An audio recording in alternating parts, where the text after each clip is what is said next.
Hello అండి. అందరికీ నమస్తే. నేను మీ Suma Chakravarthi. Welcome back to Suma Chakravarthi vlogs.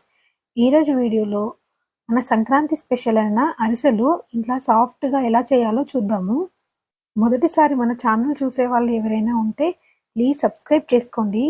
Video కొద్దిగా లెంతీ అయినా సరే నేను చాలా వివరంగా చెప్పాను. ఈ వీడియో అయితే ఫుల్‌గా చూసేయండి.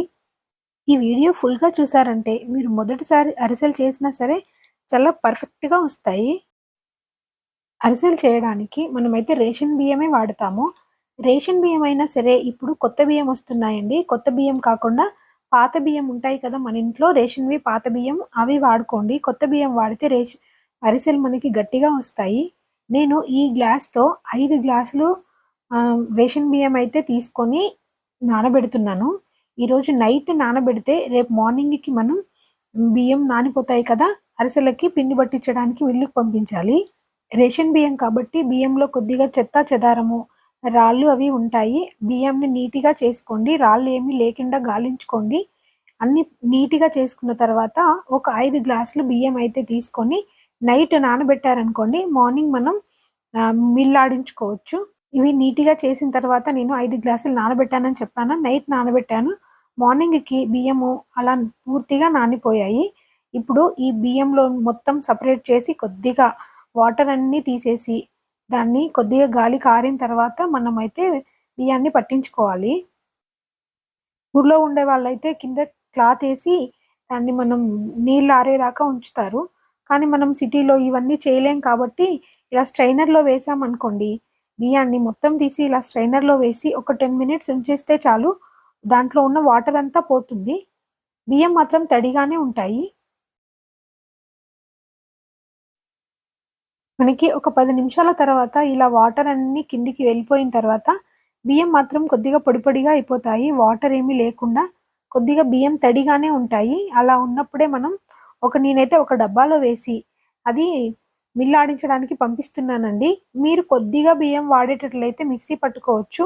నాకు మిక్సీ పట్టుకోవడం కన్నా అరిసెలకు పిండి పట్టిస్తేనే బావుంటదని నా ఫీలింగ్ అండి. చూసారా బియ్యం ఇంకా తడిగానే ఉన్నాయి. అలా అని బాగా వాటర్ లేకుండా కనిపిస్తుంది కదా! అలా ఉంచి నేను బియ్యం పట్టించుకొచ్చాను. చూసారా ఇగో పిండి ఇలా వస్తుంది. మనం చేయితో ముద్ద చేస్తే చేతికి ముద్దలాగా అవ్వాలి పిండి. అలా అని పొడిగా అవ్వకూడదు.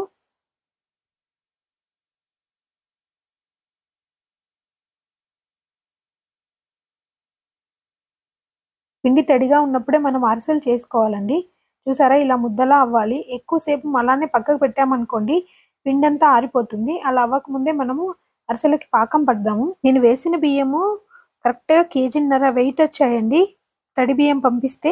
కేజీన్నరకి నాకు బెల్లం వచ్చేసి ఒక 800 గ్రామ్స్ అయితే పట్టింది. మందంగా ఉన్న ఒక గిన్నెలో బెల్లం వేసుకొని దాంట్లో కొద్దిగా అంటే ఒక టీ గ్లాస్ వాటర్ పోసుకుంటే సరిపోతుందండి. బెల్లాన్ని మనం ఒక మీడియం ఫ్లేమ్‌లో పెట్టుకొని అంతా కరిగించుకోవాలి. బెల్లం అంతా కరిగిన తర్వాత ఇలా పొంగొస్తుంది కదా! అప్పుడు గ్యాస్‌ని లో ఫ్లేమ్‌లో పెట్టుకొని బెల్లాన్ని ఉడికించుకోవాలి. ఒక 10 నిమిషాలు ఇలా పొంగుతున్న బెల్లంని వాటర్‌లో వేసుకొని చూస్తే ఇలా ముద్దలా కొద్దిగా లైట్‌గా ముద్దలాగా రావాలి. చేతి మీద పెడితే ఇలా చూపిస్తున్నాను కదా! ఇలా జారిపోకూడదు. అలా అని గట్టిగా అవ్వకూడదు. ఇలా చేతి మీద చిన్న ముద్దలాగా కరిగిపోతుంది కదా! అలా ఉంటే సరిపోతుంది. ఇప్పుడు అందులో ముందుగా చేసి పెట్టుకున్న ఇలాచీ పౌడర్ వేసి అంతా ఒకసారి కలుపుకొని నేనైతే పాకం రాగానే గ్యాస్ ఆఫ్ చేసుకున్నానండి. పాకం రాగానే గ్యాస్ ఆఫ్ చేయాలి. లేకపోతే మొత్తం మాడిపోతుంది. ఇంకా గ్యాస్ ఆఫ్ చేసిన తర్వాత కొద్ది కొద్దిగా పిండి వేసుకుంటూ కలుపుకోవాలి.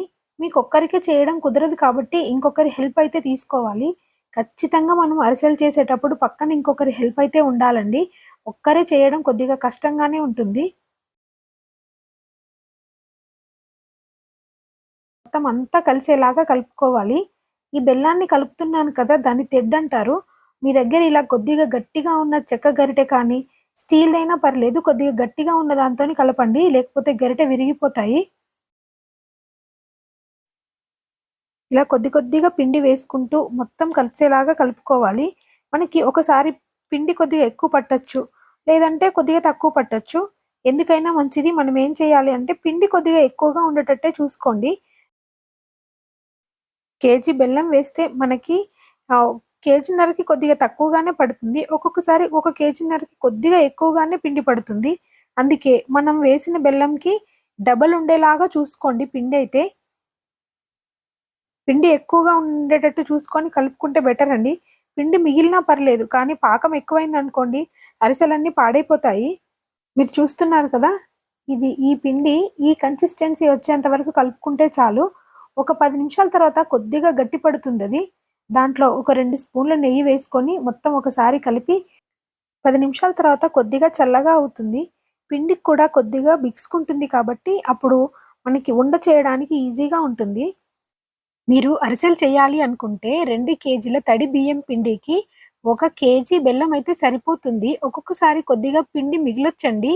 ఎందుకంటే కొంచెం పిండి మిగిలేటట్లే చూసుకోండి. బెల్లం తక్కువైనా పర్లేదు, కానీ పిండి ఎక్కువైందనుకోండి మనకి అరిసెలు సరిగా రావు. అందుకని మీరు పిండి కొద్దిగా ఎక్కువ ఉండేటట్లే చూసుకోండి. ఒక 2 కేజీల బియ్యం పట్టించారంటే 1 కేజీ బెల్లం అయితే వేసుకోండి.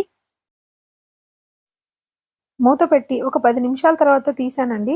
చూడండి కొద్దిగా గట్టిగా అయిపోయింది కదా. ఇప్పుడు ఉండ చేయడానికి అలాగే అరిసె చేసుకోవడానికి ఈజీగా ఉంటుంది. ఒక నిమ్మకాయ సైజ్ అంత పిండి తీసుకొని ఒక కవర్ మీద వేసుకొని మనం అరిసె చేసుకోవాలి. ఇప్పుడు చేయితో తీసి చూపిస్తాను చూడండి ఎలా వస్తుందో.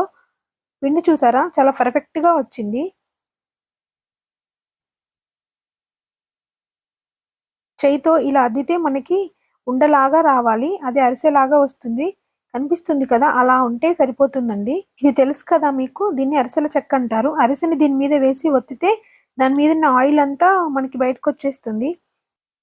ఇప్పుడు కడాయిలో ఆయిల్ వేడవుతుంటే కొద్దిగా ఒక నిమ్మకాయ సైజ్ అంతా పిండి తీసుకొని చూపిస్తున్నాను కదా, ఇలా వేలుతో ప్రెస్ చేస్తే చాలు మనకు అప్పలాగా వచ్చేస్తుంది.